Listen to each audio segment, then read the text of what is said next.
Listen for a word from God in Galatians chapter 1, verses 10 through 24. Am I now seeking human approval or God's approval? Or am I trying to please people? If I were still pleasing people, I would not be a servant of Christ. For I want you to know, brothers and sisters, that the gospel that was proclaimed by me is not of human origin. For I did not receive it from a human source, nor was I taught it, but I received it through a revelation of Jesus Christ. You have heard, no doubt, of my earlier life in Judaism. I was violently persecuting the church of God and was trying to destroy it. I advanced in my Judaism beyond many among my people of the same age, for I was far more zealous for the traditions of my ancestors. But when God, who had set me apart before I was born and called me through his grace, was pleased to reveal his Son to me, so that I might proclaim him among the Gentiles, I did not confer with any human being, nor did I go up to Jerusalem to those who were already apostles before me, but I went away at once into Arabia, and afterwards I returned to Damascus. Then, after 3 years, I did go up to Jerusalem to visit Cephas and stayed with him for 15 days. But I did not see any other apostle except James, the Lord's brother. In what I am writing to you before God, I do not lie. Then I went into the regions of Syria and Cilicia, and I was still unknown by sight to the churches of Judea that are in Christ. They only heard it said, the one who formerly was persecuting us is now proclaiming the faith he once tried to destroy. And they glorified God because of me. The word of God. Have you ever had your authority questioned? In my first year of ministry, I got called to work as a pastor in Orange Grove Seventh-day Adventist Church in the inner city of Johannesburg, South Africa, my birth country. I just graduated from Helderberg College with a theology degree, and I was excited to share all the new things that I had learned at school. I had been at the congregation for about half a year, so we had time to get to know each other fairly well, and I decided that I'm going to preach a sermon on God's hospitality. But I went one step further and decided to make it an interactive sermon, some of these creative things we learned at college. I decided to take the concept or the structure of the Hebrew temple to demonstrate the levels of exclusion that existed there and in our society. You see, at the heart of the Hebrew temple is the most holy place, yet the most holy place is the most inaccessible place. Only once a year, one person, the high priest, could access it. And so as you look at the structure, at the very outer perimeter, you have the court of Gentiles, where only Gentiles were permitted. They could not get closer to the most holy place. And then you had these levels of exclusion. So it went from the court of the Gentiles to the court of women, where only Jewish women were allowed, not Gentiles anymore. And then you had the court of Israel, where now only Jewish men were allowed, not Jewish women or Gentiles. And then you had the court of priests and the holy place, where only priests were allowed, not anybody else. And then once a year, you had the high priest with access to the most holy place. And so you can see the closer you get to the most holy place, where God's unique presence is, access gets to be more exclusive. And so I thought this is a great idea to set up our church sanctuary to mimic a Hebrew temple. And so during Sabbath school, while everybody was studying their Sabbath school lessons, I took string and I strung it across the sanctuary, creating these different rooms or these different courts of the Hebrew temple. So just in front of the pulpit, I strung the string across and put a label up there that said, Most Holy Place. Just behind the front row of the pews, another string went across and I labeled it Holy Place. And then the court of Israel, and then the court of women, and then the court of Gentiles. And so what we decided to do is that as worshipers come, they would get a card with all these categories. High priest, there was only one of those, priests, Jewish men, Jewish women, and Gentiles. And we would hand them out to people at random, and they would need to go sit in the designated court in the sanctuary. I decided to give all the Gentile cards to the youth. They normally would sit at the back, and often they feel excluded, so I thought, let's make the point just by giving them the Gentile cards. So all the youth got the Gentile cards, but for everybody else, they got a random card. And so as I come into worship, I could get a card that says priest. My spouse could get a card that says Jewish male. My child could get a card that says Jewish female. It was a great idea. I went to the elders' room to prepare for the sermon and read. But pretty quickly, things got real tense. A deacon came rushing into the elders' room, quite upset. And when I inquired what was going on, he said, people are upset. They don't want to be told where to sit. Go figure. People like to sit in the same spot. And another deacon came in and said, Pastor Devo, people don't want to be separated. They want to sit with their spouse or with their children or with their friends. They want to sit together. And then a greeter came in and said, do we really want to force people to do this? It's not creating the most worshipful environment in the sanctuary. By now, my heart was racing, my jaw was clenched, my entire body was filled with tension. The congregation clearly objected to this young pastor of theirs messing with their worship traditions. The organist started the prelude, but all I could hear was the chattering of people over the organ. And then the head elder, Peter Landless, he came into the room and I could just see the concern on his face. And I thought to myself, maybe I should just give up on this idea that I was so passionate about. Because the congregation clearly are not happy with me and don't agree with my decision to experiment with the worship service. Have you ever been questioned about your authority? It's a difficult thing. That's what's happening here in the letter to the Galatians. There are some people in the churches of Galatia who were questioning whether Paul, the apostle of this, the author of this letter, was in a legitimate authority on the gospel. People were questioning whether he was a true apostle, a person who's been sent with immediate divine authority, and whether his message was true and right. Now, last week, Pastor Chris started the series showing us that Paul, who originally preached the gospel to the churches in Galatia, was astonished that the Galatians so quickly turned to a different gospel from the one in which he had preached, which he said was not a gospel at all. In our verses for today, we see that Paul is on the defense right away. They're accusing him of all kinds of things, and he's having none of it. We pick it up in verse 10. Am I now seeking human approval or God's approval? Or am I trying to please people? If I were still pleasing people, I would not be a servant of Christ. Paul wants to make it clear that he is not a people pleaser. People pleasers listen to outside voices, and Paul is not doing that. Paul says, I am a servant of Christ. I am not a people pleaser. I listen to the inner voice of my convictions.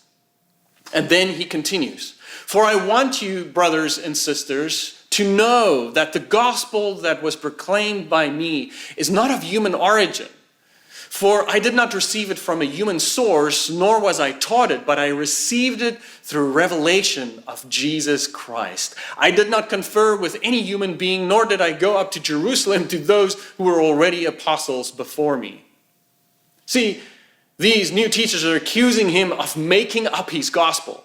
They're accusing him of borrowing from other sources for his gospel. They're even accusing him of skewing the teachings of the headquarters, Jerusalem. And Paul answers these accusations boldly and simply. I didn't make this up. I didn't hear the gospel from other people, and I certainly didn't go to the headquarters for this gospel. This gospel that I preach is not of human origin. The gospel I preach to you came through a revelation of Jesus Christ. And that is Paul's defense. Quite a bold claim. But of course, there's the small problem of anyone could make the same claim that they received this from Christ. So how can this be? Paul then goes on to tell his story of how God made him do a 180-degree turn. God turned him around. And that is really what the heart of these verses for today are all about. Paul says in verse 13 through 16, "You have heard, no doubt, of my earlier life in Judaism. I was violently persecuting the church of God, and I was trying to destroy it. I advanced in Judaism beyond many among my people of my same age, for I was more zealous for the traditions of my ancestors. But God, who had set me apart before I was born, called me through his grace, was pleased to reveal his Son to me so that I might proclaim him among the Gentiles." The thing that makes Paul's gospel legit is the great reversal in his life. The great reversal from persecutor to preacher. Paul's accusers in Galatia accused him of preaching Christianity light.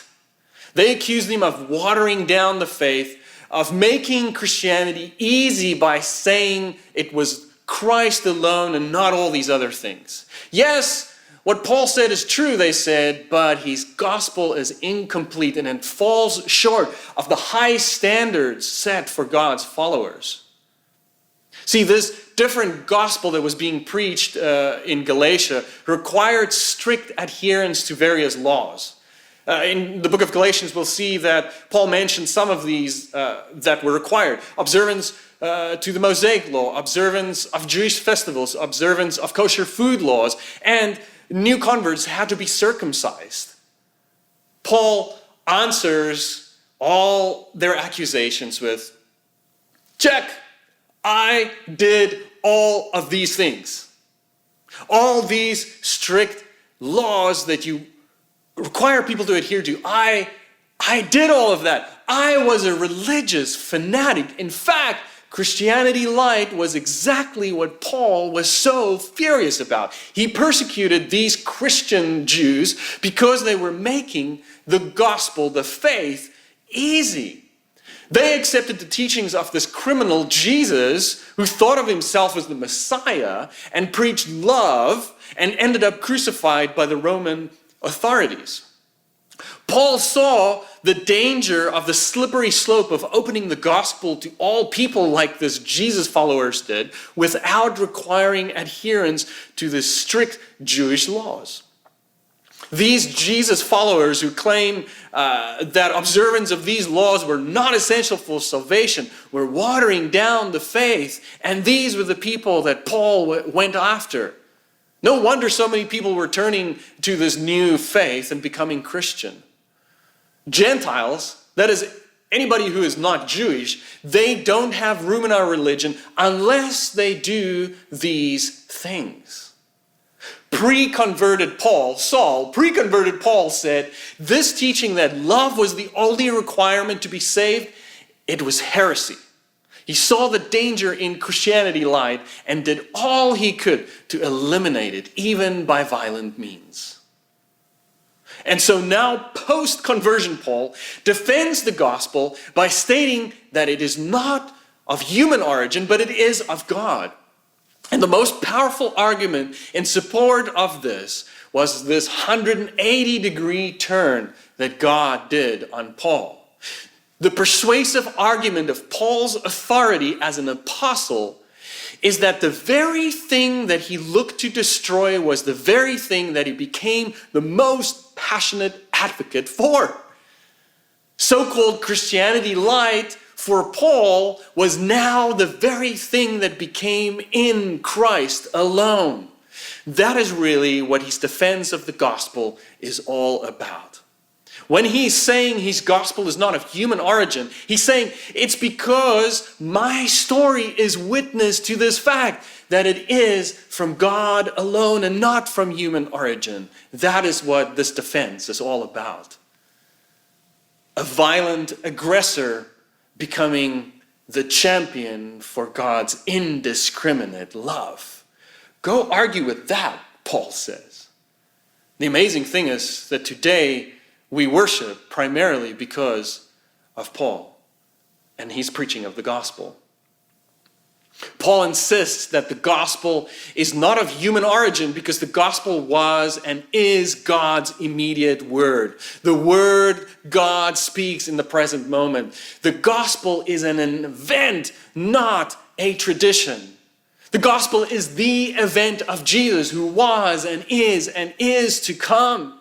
What is at stake in these accusations against Paul's preaching is the very heart of the gospel.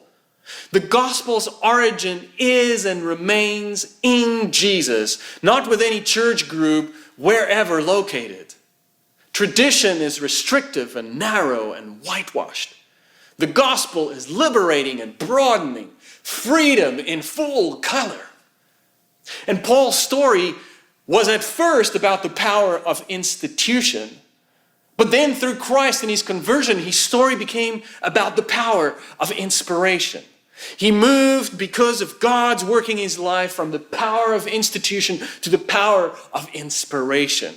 His story was the witness that the gospel is an event, not tradition. And Paul goes on to say, God was pleased to reveal his Son to me so that I might proclaim him among the Gentiles. This is done in the power of the Spirit, which Paul makes clear is not some intellectual preoccupation or religious pious thing. It is not about laws and festivals and kosher food and circumcision. This preaching of the gospel is shown in the fruits of the Spirit, which is love, joy, peace, patience, kindness, gentleness, self-control, and faithfulness. The gospel is not an opiate for the people, but an adrenaline for mission. The gospel moved Paul beyond the bounds of his Jewish heritage into the world around him. The gospel expanded. The gospel is not exclusive. It is for all people. When the churches in Galatia were pushing Paul about this, that, or the other and accusing him, the very heart of the gospel was at stake. And so Paul defended his authority as a matter of life and death. He defended himself not for personal gain. He defended inclusivity. He defended compassion. He defended justice. He defended hospitality. He defended God's indiscriminate love. That is what you do when authority is questioned. So there I was in the elders' room in the Orange Grove Seventh-day Adventist Church in Johannesburg, ready to preach my exciting interactive sermon about the hospitality of God, where we've set up our sanctuary to be like a Hebrew temple with strings spun across the church and these levels of exclusion. The organist started playing the prelude, but all I could hear was the chattering and the commotion of people tense and anxious about what's happening. Peter, the head elder, came in to check on me, and I could see the concern in his face, and I thought to myself, maybe I should just give up on this idea that I was so passionate about. People were clearly questioning my decision to experiment with the worship service. It was just Peter and I in the elders' room now, and we talked for a couple of minutes, and he asked me about what my hopes were for this interactive sermon, so you can understand better. And so I defended my decision to go through with this interactive sermon. You see, I explained to Peter, our context was the year 2000, just a few years after the new South Africa experience, first democratic South Africa. Apartheid had been abolished in 1994, and under the leadership of then President Nelson Mandela, the country was hopefully forging ahead. I came to this church as a young, white, privileged male pastor, but it was a beautiful congregation. About a third of the congregation was white and wealthy. Another third of the congregation was Indian and poor, and a third of the congregation was black, poor immigrants from the north. It certainly was this mixing pot of all different kinds of cultures. It was a new South Africa kind of church. But you see, 3.5 centuries of systemic racism were not easy things to move past. And even though things were hopeful in South Africa at that time, even in our small congregation, there was a lot of learning and unlearning to do. My theological training had opened my eyes to the sins of the past, to the sins of our church and the sins of racism, but it also opened my eyes to the other affirming, self-sacrificing, community-forming love of God. The gospel compels us to break down all barriers, especially in the church, and we need to lean into that conversation. This is what I said to our head elder, Peter. And when he heard my heart, he said, I stand with you. And I realized that his concern was not so much for the protocols and traditions of worship, but it was for me. He prayed with me and he went out to make an announcement to the congregation. I didn't hear what the announcement was, but I could hear that it was very pastoral, and he smoothed the way for the service to start. The opening doxology, the scripture reading, the prayer, the hymns, it felt like eternity to me. People were restless in their pews. There was rustling going about. People were confused because families were scattered at different places. The youth, the Gentiles, were having a ball at the back, making noise. That was interrupting worship. The singing was awful. It was terrible. People with drowsy faces all over the place. There was tension filled in the room. The service felt so slow. I don't recall how the first part of the sermon went when it started. I must have blocked it from my memories. I must have just powered through to get to the good part. I explained to the congregation how the temple structure was exclusionary and how it became progressively more exclusive. We went through the whole thing.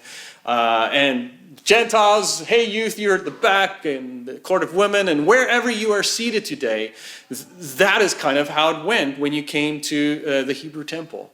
And so I asked the question, how does it feel to sit where you have been designated to sit today? How does it feel to get a card that tells you who you are and where you need to sit? And the response was loud and clear. We don't like it. We were experiencing the divisions of narrow religious traditions. Interactive sermon. Then came the moment that I'll never forget. I took the Bible and read from the book of Hebrews, where it says the following. Let us then approach God's throne of grace with confidence. For just as the temple veil was torn in two, Jesus' body was torn open to give us free and fresh access to him. And as I read those verses, I had the Gentile youth from the back of the congregation shout something. I forget what they shouted. Maybe it was like, freedom! And I gave them scissors so that they could cut the strings that were these barriers that we had fabricated in our sanctuary. And so there was screaming and cutting of these strings. It was quite a commotion. It was awesome. And then I announced with confidence that everyone in Christ can move forward and sit wherever they want. And oh, did God smile upon us in that moment. The tension in the sanctuary lifted immediately. People were cheering and clapping, not something you do in a South African church at that time. And all the tension in my body just released. People were hugging and they were laughing and they were moving to their familiar places. It was a beautiful, beautiful sight. A small congregation in post-apartheid South Africa, experiencing the gospel, not as tradition, but experiencing the gospel as an event of indiscriminate love. The gospel of the person and work of Jesus Christ. Jesus is the cornerstone of Paul's teaching. Jesus is the sure foundation of the gospel. For this gospel, Paul will give his life. Amen.